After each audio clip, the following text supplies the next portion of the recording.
Friend চলে আসলাম আর একটা video নিয়ে। তো আজকে গরম গরম খিচুড়ি, আলুর দম, আলু ভাজা, পটল ভাজা আর হচ্ছে পাঁপড় ভাজা। আমাদের এখানে 2-3 দিন ধরে বৃষ্টি হচ্ছে, এবার তোমাদের ওদিকে বৃষ্টি হচ্ছে কিনা আমাকে অবশ্যই কমেন্ট করে জানিও। তো ওর জন্য ভাবলাম আজকে খিচুড়ি রান্না করি। তো খিচুড়ি রান্না করতে কি মানে আমি কিভাবে রান্না করব পুরো ভিডিওটা অবশ্যই তোমাদের সঙ্গে শেয়ার করব। আর দিদিভাইয়ের সঙ্গে থাকো, দেখতে থাকো কিভাবে দিদিভাই খিচুড়িটা রান্না করে। তো সবার প্রথমে দেখো এদিকে আমি মুগের ডালটা ভালো করে একটু সাদা তেল দিয়ে নিয়েছি, দিয়ে আগে মুগের ডালটা লাল করে এদিকে ভেজে নেব।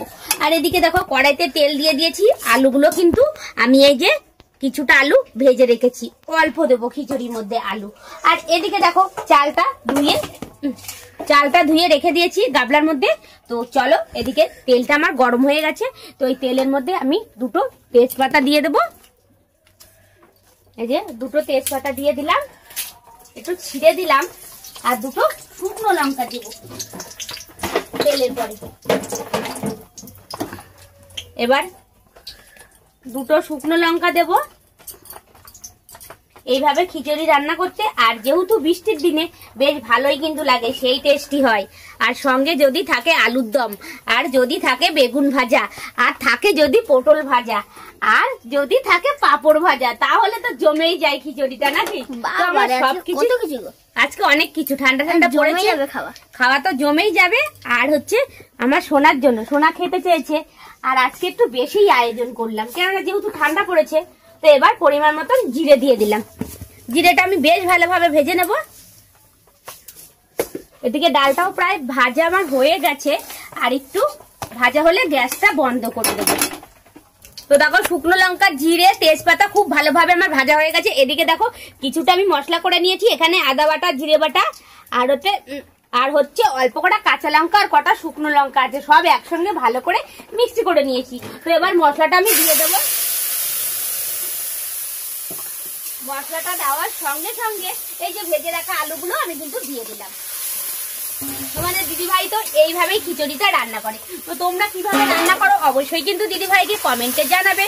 আর এইভাবে একদিন ট্রাই করে দেখতে পারো, আশা করি তোমাদের ভালো লাগবে। তো মশলাটা আমি ভালো করে কষিয়ে নিই। তো দেখো মশলাটা আমার ভালোভাবে এই যে কষানো হয়ে গেছে। এইবারে আমি চালটা ধুয়ে রেখেছিলাম, চালটা দিয়ে দেবো।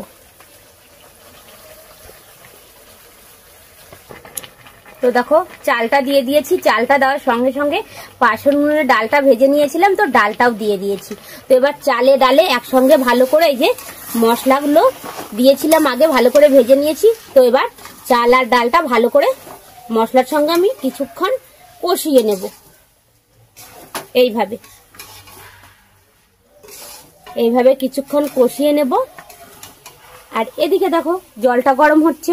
জলটা গরম হলেই আমি এই যে চালে ডালে ভাজা হয়ে গেলে দিয়ে দেবো কিন্তু আদা বাটা। আজকে যেহেতু নিরামিষ, ওর জন্য আদা, জিরে আর গোটা কাঁচা লঙ্কা বেটে দিয়েছি। এবার পরিমাণ মতন হলুদটা দিয়ে দিলাম আমি। এইভাবে খিচুড়ি রান্না করে ট্রাই করে দেখতে পারো বাড়িতে, খেতে কিন্তু সেই টেস্টি লাগে। আর আমি আমার মতন রান্না করি, এবার তোমরা তোমাদের মতো রান্না করো। তো এইভাবে রান্না করলেও কিন্তু খেতে ভালো লাগে। তো যাই হোক, এবার চালটা ডালটা ভালো করে কষিয়ে নেব। আমি কিন্তু মুগের ডালে খিচুড়ি রান্না করছি আজকে। আমার তো মুগের ডালে খিচুড়িটা সেই লাগে, আর যেহেতু ঠান্ডা।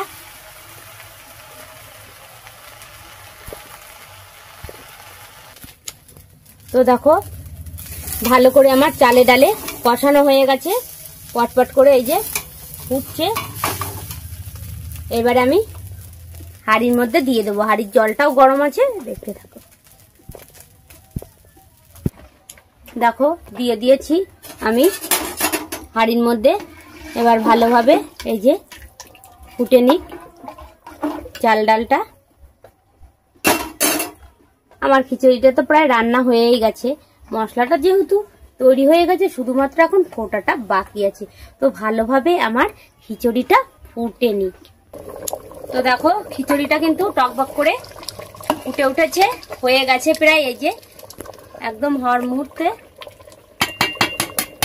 এইবারে দেখো কত সুন্দর লাগছে, কিন্তু সেই লাগছে দেখতেটা। আর এদিকে দেখো এবারে খিচুড়িটা প্রায় হয়ে গেছে। এবারে গরম গরম পাঁপড় ভেজে নেবো। আর এই পাঁপড় খেতে কিন্তু সেই টেস্ট, আর ও যা স্বাদ হবে না। তো যাই হোক, এই কড়াইতে এবার পরিমাণ মতন তেল দিয়ে দিলাম পাঁপড় ভাজার জন্য। পাঁপড় ভাজার জন্য এক্সট্রা একটু বেশিই তেলটা দিয়ে দিলাম, কেননা বেশি তেল না হলে পাঁপড়টা ভাজা হয় না। আর এদিকে খিচুড়িটা তো আমার রেডি, গুঁড়ো মশলাটা দিয়ে দেব।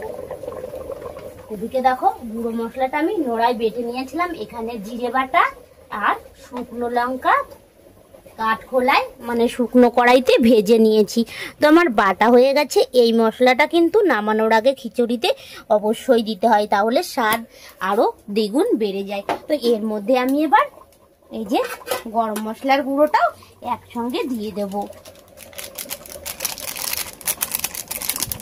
গরম মশলাটা দিয়ে দিলাম। তো এখানে জিরে বাটা, শুকনো লঙ্কা বাটা আর মানে শুকনো লঙ্কার গুঁড়ো, জিরের গুঁড়ো আর হচ্ছে গরম মশলা, তো এই যে ছড়িয়ে দিলাম এইভাবে। এবার একটু ভালো করে নেড়ে নেব, আর সঙ্গে একটু মিষ্টি দিয়ে দেব। চিনিটা না দিলে খিচুড়িতে আবার জুত হয় না অতটা। এবার চিনি দিয়ে দেব পরিমাণ, তোমরা চাইলে যে পরিমাণে খাবে। একটু খিচুড়িতে আমি এই যে এই সামান্য একটু চিনিটা দিয়ে দেবো। সামান্য একটু চিনি দিলাম স্বাদটা টেস্টটা হওয়ার জন্য।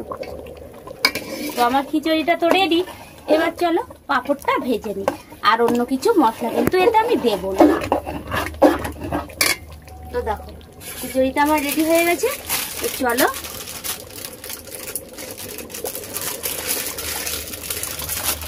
এটা খুলে কেমন করে রে বাবু।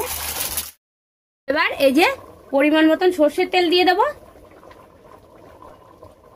এই যে পরিমাণ সর্ষের তেল দিয়ে দিলাম। সর্ষের তেলটা দিলে আরো স্বাদ আমি দেই আর কি, সর্ষের তেল এইভাবে নামানোর আগে সেই টেস্টি হয়। তোমরা চাইলে খিচুড়িটা হয়ে গেলে নামানোর আগে এইভাবে সর্ষের তেলটা দিয়ে দেবে, দেখবে সেই লাগে খেতে। তো খিচুড়ি আমার হয়ে গেছে, চলো এবার পাঁপড়টা ভেজে নিই।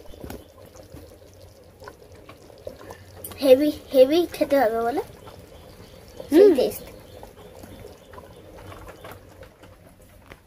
এই দেখ এটা ছিল খিচুড়িটা তৈরি হয়ে গেছে। তো এবার পাঁপড়টা ভেজে নেবো। পাঁপড়টা ভাজা হলে গরম গরম খিচুড়ি খাবো। তো এই যে পাঁপড়টা আবার দিয়ে দিলাম। তেলটা আমার গরমই ছিল। এবার চলো পাঁপড়টা ভেজে নিই। তো ফ্রেন্ডস, ভিডিওটা কেমন লাগলো অবশ্যই কমেন্ট করবে, আর যদি তোমাদের ভালো লাগে তো একটা লাইক করে দিও। টাটা বন্ধুরা।